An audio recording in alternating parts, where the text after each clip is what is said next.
So the EFL Playoff Finals are here. I absolutely love them, and I'm going to be going to one of them with two people that I absolutely love, George and Ali from the NTT20 podcast, not the Top 20 podcast. There'll be a link to that in the description, as will be a link to the Fantasy EFL Playoffs, of which we've been playing. And at the moment, your boy Jim is currently in the lead of the three of us, although I am 158. I've done okay. And if I trusted my gut just a little bit more, maybe I could have been right up there. And there are some really, really good prizes for you guys to get involved with. And if you haven't been playing up until now, you enjoyed the video, you're excited to watch the finals, then get involved. Just pick a team for this final game week, because if you do win it, the leading scorer for game week 3 wins a 3-month Now Sports subscription and hospitality tickets to an opening day EFL fixture of your choice and a home EFL shirt of your choice as well.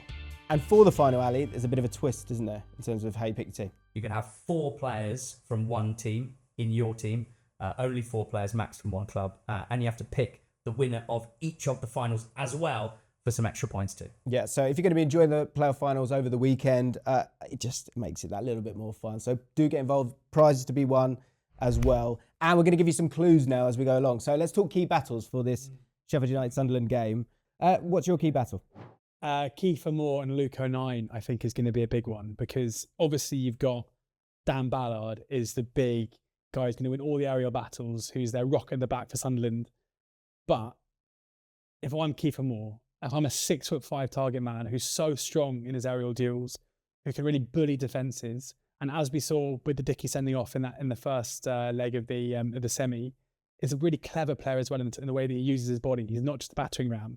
And you're going to target O'Nien. Like, O'Nien is a player he's been an absolute warrior for Sunderland over a number of seasons now, but he came through, he made his name at Wickham as a central midfield player. He played right back for a long period of time. It's almost his like mental attributes that make him a centre-back rather than his physical ones. And even though he is someone who'll throw his head in front of anything, throw his body in front of everything, if you're Moore, you know that you have the physical advantage over him. So it's how that's going to work out. I'm sure that'll be the target. I'm presuming that Sunderland maintain the partnership of Ballard and O'Nien, and don't bring in Mepham. We have to assume that Moore is going to target O'Nien, and it's whether or not he can deal with that physical threat or not, because I think if Moore does get the better of him, then we're going to see that being a key source of not just opportunities for Moore, but also being able to hit him early and bring others into play, which he's so good at. A shot that he takes, he's in the top 4% for another shot occurring from his shot. Interesting. So that is, I've never heard of that stat. That's where we're at now. Yeah, George. Right. So, to your point, is it one where he could win that header and it gets parried? And from an EFL fantasy point of view, it could be hugely frustrating if you've gone for someone like Kiefer Moore. He'll probably only play first 65, 70 minutes of the game because they've got so many options off the bench. But that is going to be probably, I'd say, the most important battle, certainly physically, in the first hour or so of this game. Okay, Ali, what are you putting forward? I take George's point, but I think from a different angle, from a neutral's point of view, anyone who's interested in young players, young talent, certainly from a Premier League scout's point of view, they'll be watching the middle of the park where Jobe Bellingham of Sunderland and Sidney Peck of Sheffield United will be part of the midfield battle. But what it means is the midfield battle is an old school midfield battle. It's 2 central midfielders for both sides. And Peck and Bellingham are the 2 youngsters. Neil, Sunderland's star captain in midfield, and Vinicius Jr., who's a bit of a ball-winning monster for Sheffield United, the other 2. But you've got Bellingham, who's 19. He's an incredible young player in his own right. Ignore anything about his brother. He has been starting for Sunderland for 2 seasons. He's developed all aspects of his game. He hasn't got incredible numbers in terms of goals and assists. It's actually probably what he does in terms of box-to-box and his discipline, breaking up play, brilliant slide tackler, just like his brother. Physically incredible for a 19-year-old, and really good at carrying the ball through midfield, winning fouls, very hard to stop once he gets going. So you've got to watch this game to watch Jobe Bellingham, because he has to be considered one of the most exciting players under the age of 20 in Europe at the moment. But Sidney Peck maybe is a little underrated, because while Bellingham plays for the under-21s, England under-21s, Peck plays for the under-20s, is also on that pathway and has been absolutely immaculate for Sheffield United this season. Middle of the park, Bellingham against Peck, massive key battle for me. I'm going to check out some wild cards along the way. They're not that wild. They're just other exciting players that I think could... You can throw out some cards. Other cards.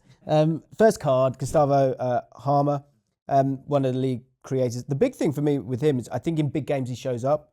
Scored the goal that sent Coventry City to the playoff final, and actually scored in the final as well. Has just got that in him, and that ability to, score a screamer. And you can see. I was listening on the way here. I was listening to Dean Windass was doing an interview, and you think of these playoff finals, and there are those, Hopkins or like all these players through the years, Zamora, of course, like scoring that just at that moment, showing that bit of technical quality. Like that's been a real driving force. Calling Harmer 2025. This is going to be his moment. You could just see him curling one in, and then wheeling away. Harmer looking to curl one in. Yeah, exactly. Yeah, and a podcast dynasty can be born. Fingers crossed. So that's the person I want to put forward in terms of like people stepping up in big games, which will be a bit of a theme in terms of my cards, not wild cards, but cards. Prediction time. What are you saying, George? We're kind of due a high-scoring Championship playoff final, so I wonder if this could be it, especially because I like the way that last season we saw when Southampton went behind. So when Southampton went ahead, it was just Leeds camped and Southampton sitting really deep. I think this could be a little bit more interesting in terms of the way that both teams look to attack, where we're going to see more space in behind. I'm going to say 3-1 to Sheffield United.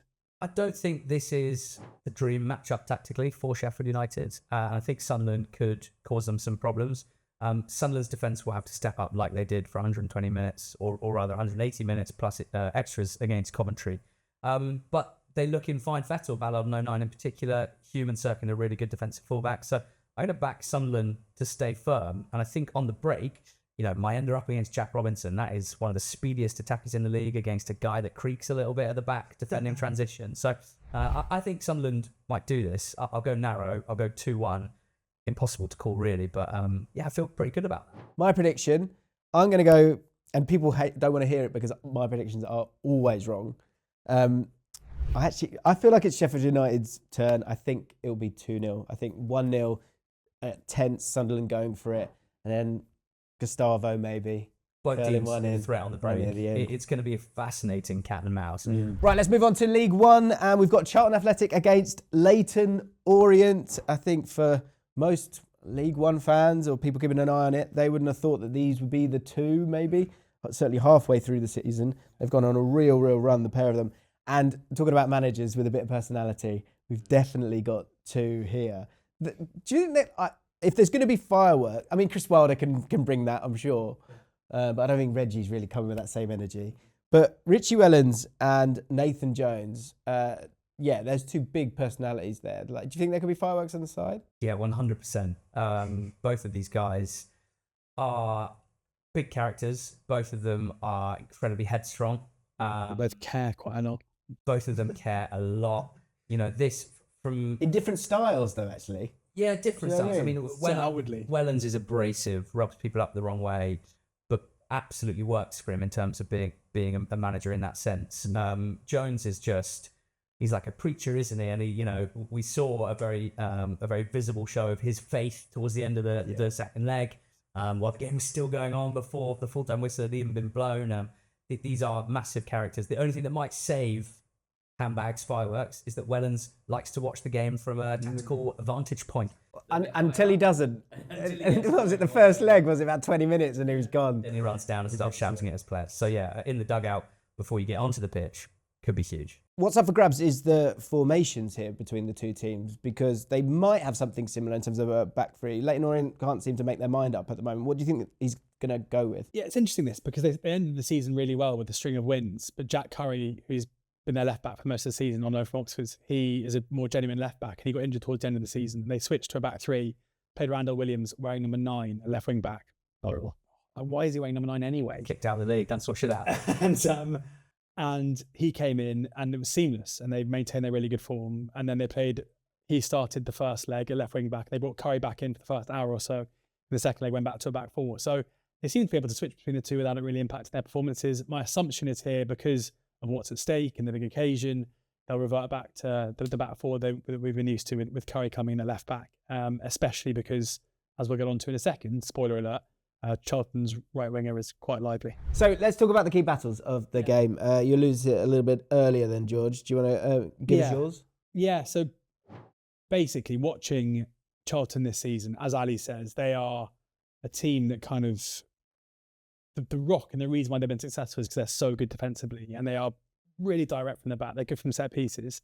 Their best attacking outlet in recent weeks has been Thierry Small, who was an unbelievable bit of scouting when Nathan Jones first came into the club. He kind of came through as a left-footed, regulation kind of flying left back, and he's been converted into an inside forward off the right. And he's so lively. He's a really good ball carrier, really direct, cuts inside onto the left foot consistently. His goal output isn't there yet. It will definitely come, I think, in time. He gets into really good positions. He's still very much learning this role, I would say. And in Jack Curry, he's got a left back who has been a revelation for Orient so far this season. Really, really dogged defensively, good one-on-one defender, but also loads of quality on the ball as well. I think if Curry can keep Small quiet, that will go a long way to nullifying Charlton's threat in open play. And I think that's got to be Orient's best hope. Whereas if because Curry often steps out of defence as well and steps into midfield. And if he does that too often, then I think Small will pick his pocket and be able to exploit that with his pace. So that's going to be, in terms of who can kind of grab the initiative in this game, I think if I'm Wellens, I'm looking at that left back spot and that right wing for Charlton, thinking we've got to plug that gap. And Ali, you've got, a guy that we've not really spoken about, which we probably should have, and we are about to, so don't worry. Lloyd Jones and Charlie Kelman, who has been an absolute revelation. I've seen him, so he's on loan from QPR, and he struggled like when he's played for us, and obviously is a league above this. But I hear QPR fans I see them on Twitter talking about we need to get him back and get him playing because of the season he's had this year. How good has he been? He's been really impressive all throughout the season, but the goals came in the second half of the season. He wasn't on a great number around Christmas time. He ends up as the league's top goal scorer. Yeah. Second most goals in the whole EFL behind Michael Cheek. A ton of fantasy EFL points. Same could be said for Lloyd Jones at Charlton, who's one of the highest scoring defenders. So this is a big battle, both on the pitch at Wembley and then in the fantasy arena too. Kelman has always been hardworking, quick, runs channels, doesn't link play that much, and hadn't shown the goal scoring ability, but was clearly on the way to being fox in the box type. Yeah, that's what you want. Looks like it. He looked like it. With a 19, 20, 21-year-old striker, you have to be trying to work out what could they get to. At their best, what is this player going to look like if we can develop him, put him in a good role, and get that jump up in development? And Wellens and Orient have put the time in, more so than QPR have with Kelman, and they got the reward with all these goals that fired them to the playoffs. He scored 2 in the first leg of the semi-final. One of them he was 3 yards offside. The other one he scored a penalty. So, he is sniffing out goals like that, and it's just working for him at the moment. But I think it's his movement as well. He really stretches defences. He's on the shoulder. He's running channels. He's trying to break the offside trap. And for Jones, who's a physically dominant defender, I think he'd almost prefer to play against a target man type who he can get close to and he can win those duels. I don't think he wants to be drifting out wide, tracking Kelman, and Kelman's movement means that Jones won't always have a great handle on him. So clearly Jones is a threat at the other end as well. You wouldn't be surprised to see him rising and heading home a set piece like Orskell did for Stockport against Orient. So there's points on offer for Jones in any which way, fantasy wise. For Kelman, as an attacker in this game, you kind of have to score to get your points, and it's going to be as tough for him against Charlton as it was against any League One defence this season in his biggest game of his career. Sticking with my theme, there's another name that is in both of our teams, all 3 of our teams, sorry.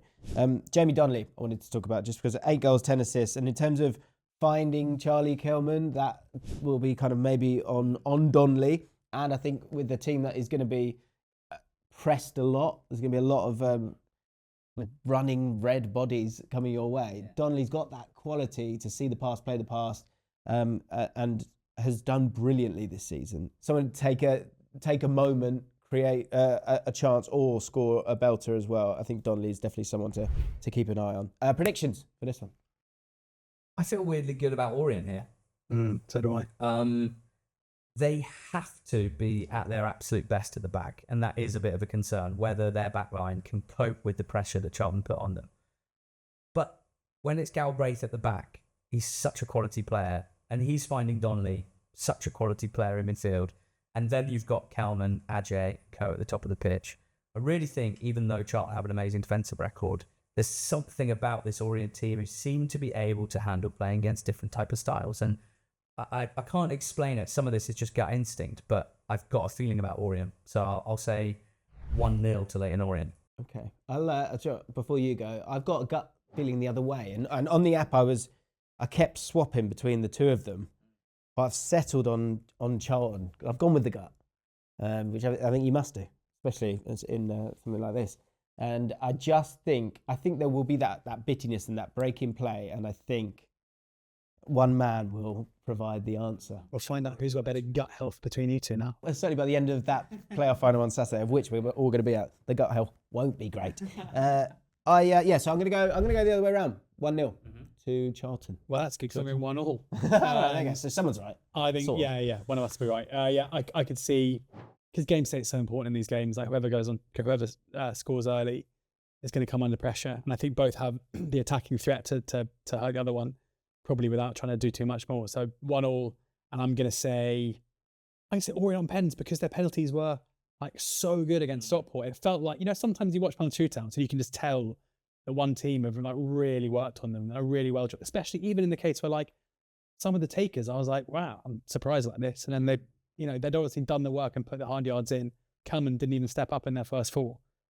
So yeah, Orient on pens. Okay. And a later trip home than both of us on Sunday. In terms of stories when it comes into these playoff finals, it's a lovely spread this season, because you have got absolutely everything. And when we move into League Two, you've got an AFC Wimbledon side, Johnny Jackson at the helm, who have not been fortunate at all, but they've lent on their strengths. And when we did the first preview talking about it, I went with Goodman in goal. He absolutely delivered for me with 2 1-0 victories. But we were saying, we just had lunch before we recorded this, 2 things can be true in terms of that game. And then the other side of it, we've got a Walsall team that had an 8-point lead at the top of the table earlier in the season. They had won 2 in 20. We, again, in that preview, we were like, nah, like it's a bit dead in the water here. And they've had a really lovely, comfortable road with, Albert Adoma pulling the strings, doing beautiful things. So it then leads us to this final where you go, this is difficult. In terms of key battles then, Johnny Jackson, Matt Sadler, the 2 managers, of course, being That's one of them. That's quite a good one. Should have done that. Yeah. It's a good one. Both looking for their first promotion. Jackson in his 3rd season as a manager at Wimbledon, and Sadler in his 2nd full season. It would be huge for both of these guys to get a promotion on their CV, because that is, whether you like it or not, still the strongest currency for managers and helps with future job prospects too. On the pitch itself then, we've got Josh Neufville and Liam Gordon. Neufville scored an absolute screamer in the second leg. Scored a lovely goal in the second leg. Ball over the top. Defender misjudged it. Neufville didn't. Nice first touch. And then on the bounce, just lifted it over the keeper. Wimbledon's best player this season, really, Neufville, particularly from an attacking point of view. He's a winger who's been converted into a wing back, and he's taken to the role really well, because not only is he quick at League 2 level, very difficult for fullbacks to stop him because of his speed. His delivery is the reason why he's a League 2 player rather than a Championship player. His final ball isn't that consistent, but we saw with that finish the confidence that he's playing with, because all season he's grown and developed and looks excellent. But the really interesting side for me, and why him versus Liam Gordon is fascinating here, is that defensively he has stood up much better than I thought he would before the start of the season, and particularly in the playoff semi-final against Jody Jones, Notts County's best player, plays on the wing for them. He followed Jones across the pitch. What that meant was Neufville, who played most of the season at right wing back, started on the left so that he could be 1v1 against Jones. And when Jones switched sides to try and get away from him, he moved across as well. So I think Neufville will be back on the right here, because you don't have the same issue with Walsall's fullbacks, wingbacks. They're not quite as good going forward as Jody Jones. So Neufville against Gordon is going to be fascinating. Gordon is not quite as sexy on the ball as Neufville. He's not as much of a dynamic dribbler, but he was heavily involved in both goals in the first leg. He gets forward. He's a key proponent of Walsall's attack as well as their wide left attacker. So for me, when you've got 2 teams playing 3 centre-backs or wing-backs, those 1v1 battles are crucial, particularly in working out who's going to create chances. And I think in Neufville and Gordon, you've got a brilliant match-up with 2 good players for the level. And George, Jake Reeves versus Ryan Stirk. Yeah, Dons aren't a team who necessarily want a lot of the ball, but Reeves is their technician in the middle of the park when they do. But we know the way that Walsall like to set up is to effectively allow their opposition to advance with the ball and then hit them like a trigger press in order to try and win the ball in those dangerous areas. And Stirk is, if you combine Reeves' technical ability and Stirk's and a possession work, then there'd be a serious midfielder, because he's relentless. He's, again, so I watched a lot of Walsall and normally wants them to win. He's really frustrating. He gets into really good positions on the edge of the box. He's a box crasher without the finishing ability to do so. He's only scored 1 goal this season from like 50 shots. I think he's only hit the target like 4 or 5 times. Very, very one-footed, like very left-footed. But yeah, I think if he's due, I think I'd say yes if he was getting close, but his finishing ability isn't the best. But he's, if he can work on that because he's a young player, then I think he will probably score goals in time in his career. But it feels like that you're putting Reeves under pressure, and winning the ball in midfield is going to be a big part of Walsall's game plan in my mind. And in Stark, he's their kind of proper midfield destroyer, effectively. And if Reeves can get the better of him and play through that press, then that should benefit Wimbledon. But if it's Walsall's kind of physical attributes, they're going to dominate, led by Stark being the ball winner in the middle of the park, then it'll be them who probably have the joy. My wild card, and it is wild because he probably won't start, Albert Adoma. Come on, boy. 2 assists. If you need that, you might need a little bit of quality. Go on, Alex. And that's what Albert can do. He's a Midlands legend. He's a Queen's Park Rangers legend. He's a Championship legend. Playoff legend after last week. Yeah. I mean, the most disgusting last-minute assist. If you do get an opportunity, just search Albert Adoma for some lovely flicks and tricks, and just the most gorgeous little cross to the back post as well. Who knows? He's a little bit older. Was he 37 now? Hey, it's a great shout because I do think this game will be tight. He will definitely come and he'll be a bit more open by that point. And there'd be a slight redemption because he had a very good chance against Accrington when it was 0-0 and he hit the post. A big chance they end up losing that game 1-0. Had they won that game, they'd have been promoted. So sure, he will know that, and he will feel like, there's some unfinished business here to get Walsall over the line. So we're going to put forward our team in just a second, but what are your predictions for this League 2 playoff final? I think it'll go to penalties. Trying to work out which team will win on penalties is pretty difficult, but I would fancy Wimbledon. I think overall, based on who I think will finish the game, they've got the slightly better technicians and the better goalkeeper. So Wimbledon on pens. Okay. I'm being dragged by Albert, I think, here. So I'm going to go with Walsall. Walsall 2-0, Adoma. I'm going to go with maybe it's... Sturkadome. 2-1. We'll go 2-1. Adoma anytime. I think Walsall, for 6 months of the season, it's 5 months of the season, Walsall were the best team in this league by miles, and I think there are signs they might be back there. And if that's the case, I think they'll win this 2-1, 3-1. Right, the phones are out. The WhatsApp group's open. And you should have one too. Link is in the description, not to the WhatsApp group, to the EFL Fantasy app and our EFL Play-Offs mini league, JLA X NTT 20. So here's my team. I've got Cooper in goal for Sheffield United, back-to-back clean sheets, one of the best goalies in the league this year. Goodman's come out, but you'll understand why in a second. Gillespie and Ahmed Hodzic, who were both in my Game Week 1 and Game Week 2 teams and both got clean sheets, so if it ain't broke, don't fix it. Gus Harmer and Albert Adoma off the bench to do bits. I'm not sure if he's captain yet. No, probably not, because the person that I was teasing throughout, Mr. Godden. Godden scored the goal in the second leg for Charlton. I think he'll get a chance in a bitty game, and I think he'll score the winner. And my final pick, I've gone big on Sheffield United. Kiefer Moore up top for Sheffield United to fire them into the Premier League. And the 3 teams I've said are going to win the playoff finals. In the Championship, Sheffield United. In League 1, Charlton. And in League 2, Walsall to win. Ali, who you got? Well, I was listening intently there because you're the best of the 3 of us based on the 2 game weeks. So I'm having to go differential to try and chase you guys down, I think. I've got Simkin in goal of Walsall. I think it'll be a low-scoring game. I think clean sheets are in play, but I think also there's a decent shot stopper. Lloyd Jones is the big dog at the back of the team for me. He's the captain as well. We know that centre-backs can rack up big points totals with their clearances, and he's a goal threat as well. Harry Williams, another beefy boy at the back for Walsall. Wimbledon play very direct. Williams is the one who's going to go and win those headers and clear the ball. And you could say the same for Omar Beckles of Leyton Orient. This is basically a tactical pick, as I see it, which I'm playing a lot of long passes forward, a lot of crosses into the box. Beckles, the one who's the leader penalty box defender for Leyton Orient. So 3 centre-backs for me, Beckles, Williams and Jones. In midfield, mega differential picks that I'm really excited about. Marcus Brown of Wimbledon is 0.2% owned. George Hall of Walsall is 0.1% owned. That's because they don't have big point tallies over the course of the season, but they are both starters now heading into the final. They are the 2 quickest players on the pitch. They're both playing just off a striker. And I think taking up dangerous positions, running in behind, goal threats, both of them. And I really like those for differential picks to fire me to the top of the mini league between the 3 of us. Matty Godden's the striker. Don't overthink it. I could see him scoring at Wembley for Charlton against Leyton Orient. My team picks, as discussed, Sunderland, Leyton Orient, Wimbledon are 3 winners. And George, what's your team? Cooper in goal. I think getting the keeper who's probably going to be most likely in goal for the team that are leading in the playoffs and therefore probably come under some fire, but should be able to make the saves as he has done all season. The way to go. Ali, what is the most important way to describe defenders who score well in this game? Big, meaty boys. Beefy. Beefy, meaty boys. So you're in beef is meat. Yes, Beef is meat. that's true.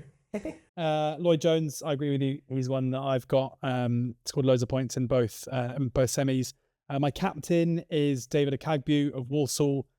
He is the one, I think, when Walsall go ahead, who'll just be heading absolutely everything as they have to Wimbledon make their aerial threat forward. But in case it goes the other way, and again, I think this is, where if Wimbledon go ahead, it'll be Walsall who fire the attrition. I've got Ryan Johnson, the left-footed centre-back, as my third defender, playing 3-2-1. In midfield, you need goal involvement. And again, I think we'll most likely see the most goals in the Championship. Harrison Burrows, who, he'll be playing left wing-back, but is on the game as a midfielder. He's someone who's a really big creative outlet for Blades. Will be on set pieces. I also quite like the fact that Harmer should occupy Tri-Hume at right back, and therefore wouldn't surprise me massively. Burrows actually gets some goal-scoring positions on their left-hand side as well, as we see him often do in open play. But Patrick Roberts, the Sunderland, is my other midfielder in case of Sunderland, who are the team who rack up goals. Someone who is a constant threat on their right-hand side.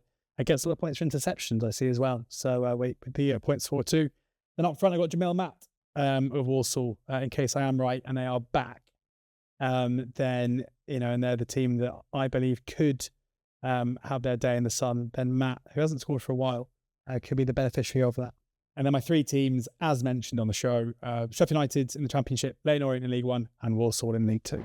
Okay, so guys, if you want to win delicious prizes like a 3-month now subscription and EFL hospitality at the opening day of next season and an EFL home shirt, links in the description, and more important than that, to beat us, you can have the opportunity to do that. Click on the link in the description, get involved, enjoy the playoffs. We'll see you soon.